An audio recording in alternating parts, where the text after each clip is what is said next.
Good morning, everyone. We're continuing in the Sefer CHOFETZ on Shmiras HaLashon, guarding our tongues from speaking Lashon HaRa, gossip. We are in the first part of the Pesicha, the Lavin, the prohibitions and the negative commandments, and today, Be'ez Hashem, we will finish this part of the chapter. Harei chishavnu shiva asar lavin. Harigilin lava al yidei sipa Lashon HaRa chilas. We spoke about 17 different prohibitions that the Torah lists when a person will trample upon them while they are speaking Lashon HaRa or Rechilas or the tail-bearing. Says the CHOFETZ, what am I trying to prove to you?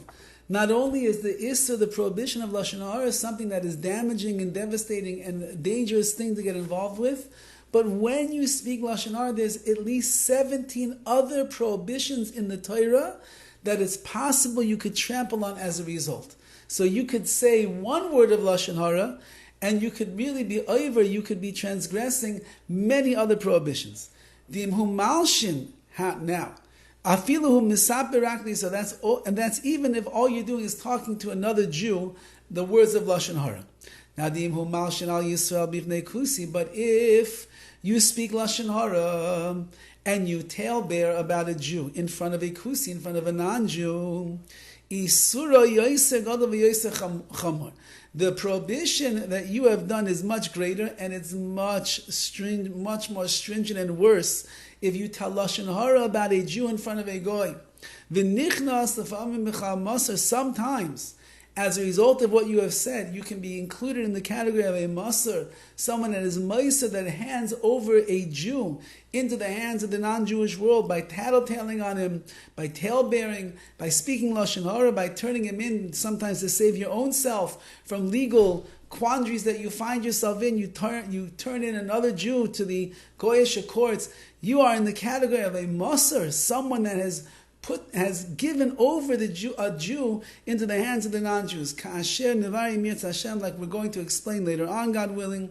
In the eighth category of Lashon HaRa that we'll see much later on, we're going to speak about this terrible, dreadful sin that a person can commit when they give over information about a Jew, even if it's true. Remember, we said Lashon HaRa, even if what you're saying is true, but you turn in a Jew to the non-Jewish world as a result of your Lashon HaRa, you are a moiser, as we're going to see.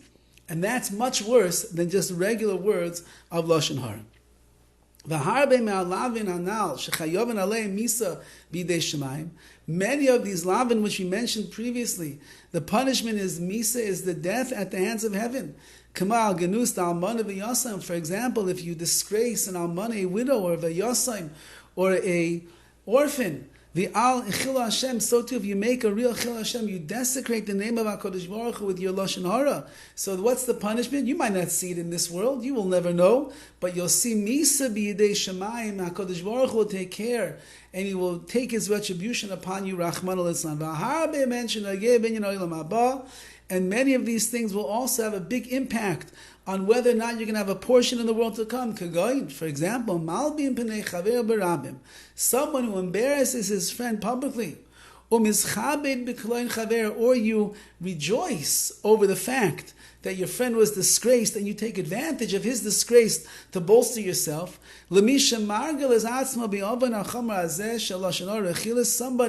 who accustoms himself in this very horrible sin of Lashon HaRa, Rechilas, Kashen Nevarim, Ritzah Hashem, Hakol L'Kamal, like we're going to explain, God willing, everything later on. So says the CHOFETZ as he concludes this part of his Pesicha, 17 lavin a person is shaykh to trample on, and included in that, he says, is being a meiser, which is the worst of them all, to turn in a Jew as a result of your Lashon HaRa. Remember, even if it's true, but you degrade another Jew, you make him look bad, you put him down and talk badly about him in the face of the non-Jewish world and get him turned in, that's a masr.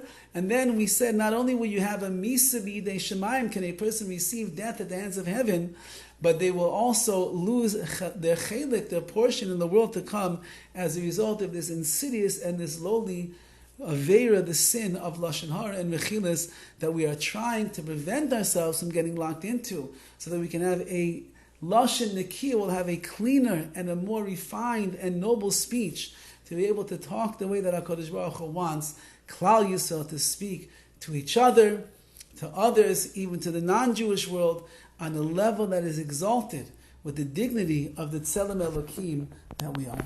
Have a wonderful day.